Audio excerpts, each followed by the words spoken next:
Good morning, everybody. We're going to get rolling here today. Another day with bidding and quoting training class. Today, I figured we would talk about what your proposal packet should look like. So I get that question quite a bit. What kind of things should be in there? What should be talked about? What needs to be addressed? So I figured we just do a quick once over, like an overview of items that you can or may want in your proposal packet. So let's just start at the top and work our way down. Um, Obviously, you'll want some sort of introduction letter, introduction to your company. Think of it kind of like a cover sheet for a resume. You want to thank the person for their time. You want to briefly explain your company, and you want to do something that catches their interest to at least breeze through the rest of what you're preparing for. Obviously, anything I say in here is not legal advice, so I'm not an attorney. I'm not going to try to pretend to be one. This is just going to be ideas of things that you can put in, add, or maybe even remove from what you're currently doing. So if you're starting, you're going to present a proposal to somebody. Obviously, you'll want to do some sort of introduction to your company. After that, you're going to want something that differentiates you from your competition. Now, maybe that is also within that same letter. That's up to you on how that works.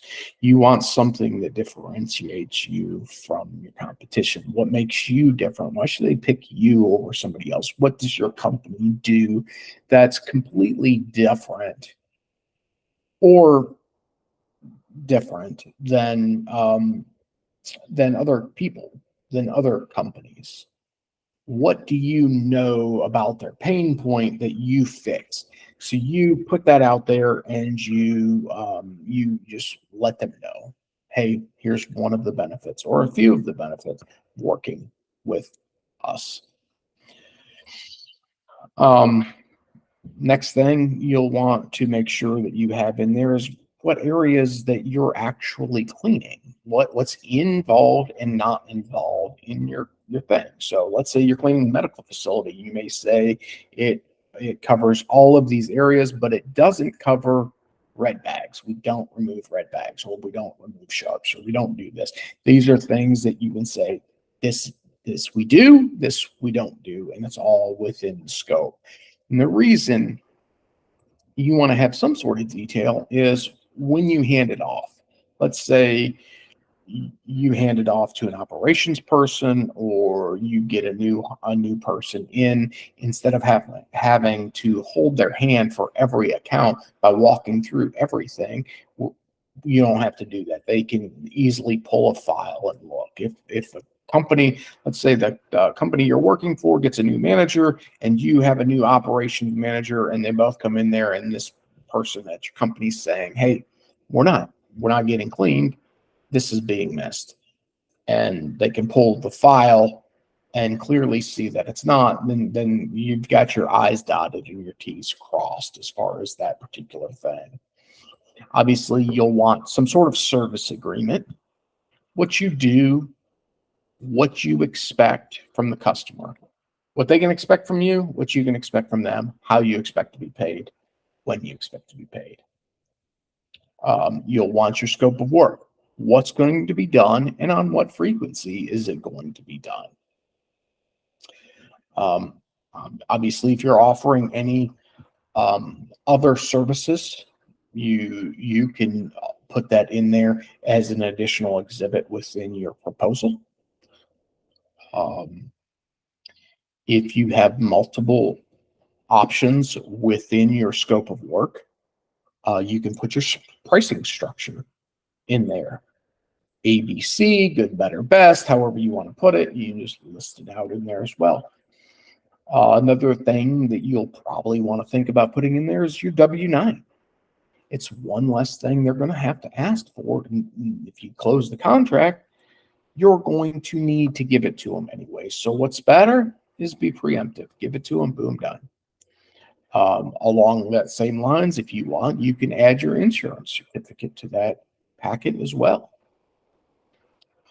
Same reasons.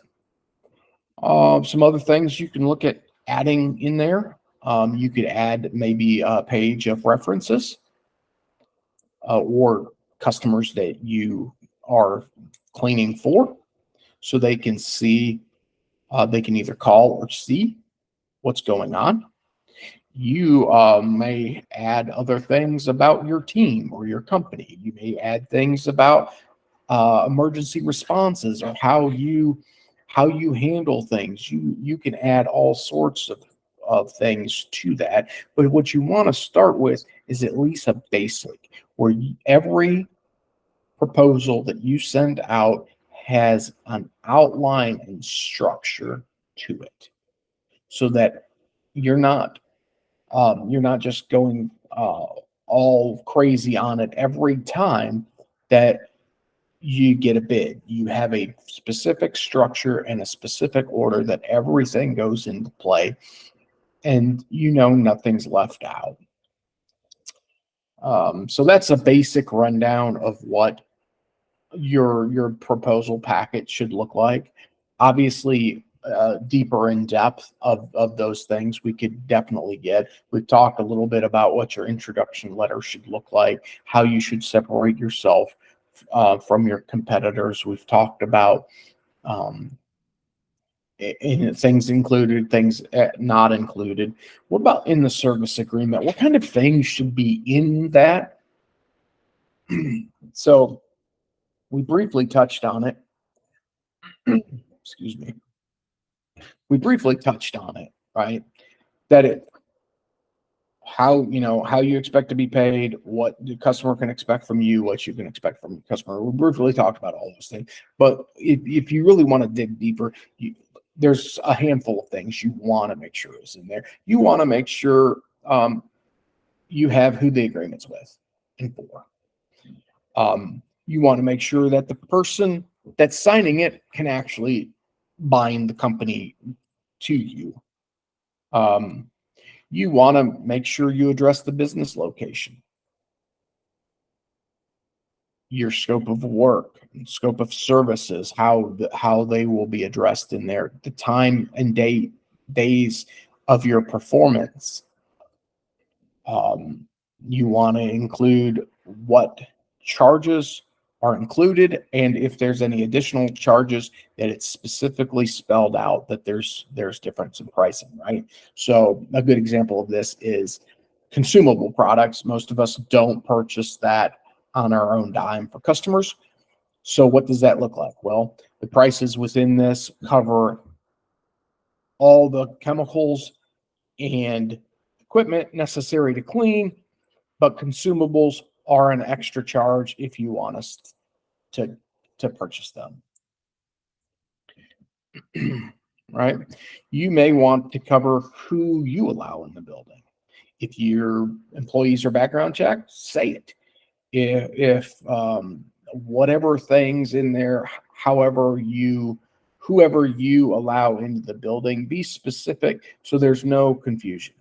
If they think you're just a one-man show and you're going to be the only one working in there, you need to also set that on the front end. Hey, I own a business. I run a business. I can't make a profit if I'm the only one working. So employees, vendors, whatever, subcontractors, however your business structure is, have it in there of who you're allowing into the building and how you protect the customer. If there's extra charges, we talked about that. Obviously, you probably want something in there about not offering your employees work, so they're not poaching your employees to go work for them doing the same thing. You'll want to talk about what constitutes the agreement. So what parts of it are all locked in together? Because you're going to have several parts within it that you're locking in to it. Obviously, you'll need to have which state is involved. Some companies you work for will have multiple locations in multiple states. So you'll want to lock them down to if you're doing business in a specific state. My example, I'm in North Carolina. I do business in North Carolina. I don't want to have to go to California to have a legal thing. If there's going to have to be anything going on, it needs to be within my state. And you need to address how amendments are made, how changes to the agreement are made. You address that within the service agreement. If there's things that you do, you can specify them again, right? So if you use IVR system, you use a specialized app with geofencing to track, you can put that in there of how it works and how it protects them. You want to talk about the length of time that the service agreement is and ways that it can renew and ways that it can be broken. All right. And then obviously you'll want to talk about your compensation, how you get paid, when you get paid, what you expect from a customer, what they can expect from you. Your scope of work, that should be pretty self-explanatory. What are the frequencies? What are you doing and what are the frequencies of it? It should be detailed. And I'm one that goes, the more detail, the better. I've seen ones that are 1 page. I've seen ones that are 20 pages. At the end of the day, you have to figure out what works for you, but you need to also specify time frame, frequencies, what works for the customer. You have to have all that spelled out in order to really, really lock in. And know that nobody is confused with what the scope of work actually says, and doesn't leave room for error. A big room for error that I see is as needed. So many times I see this, and that's room for error. What you may decide is needed, or your customer may decide as needed, is not what I think is needed, or vice versa. So time frames always work better than as needed. Just my 2 cents on that one. Obviously, if you're offering any upsells, downsells, anything like that, additional services, put them in there. It doesn't hurt to ask. Doesn't hurt to ask for an initial clean if the place is dirty. It doesn't hurt to offer a floor strip and wax or carpet cleaning or tile and grout scrub or window washing. None of those things hurt to ask for if they need to be done. All right. And we talked about other things you can offer. We've also talked about putting in a W-9. I always put a W-9 in mine for several reasons, one of which I assume the sale. They're going to ask me for it. As soon as they sign, they're going to say, we need this. We got to get you in our system. We need a W-9 filled out. It's already there. So I assume the sale, they have a W-9 already. In addition to that, it shows I have attention to detail. They don't have to hunt me down to get something that I already know they're going to need. So what do? Put it in there. Shows that I have attention to detail and I'm going to pay attention. So if I have attention to detail on a service agreement that I haven't even gotten signed yet, what does that say about after I'm doing work for them?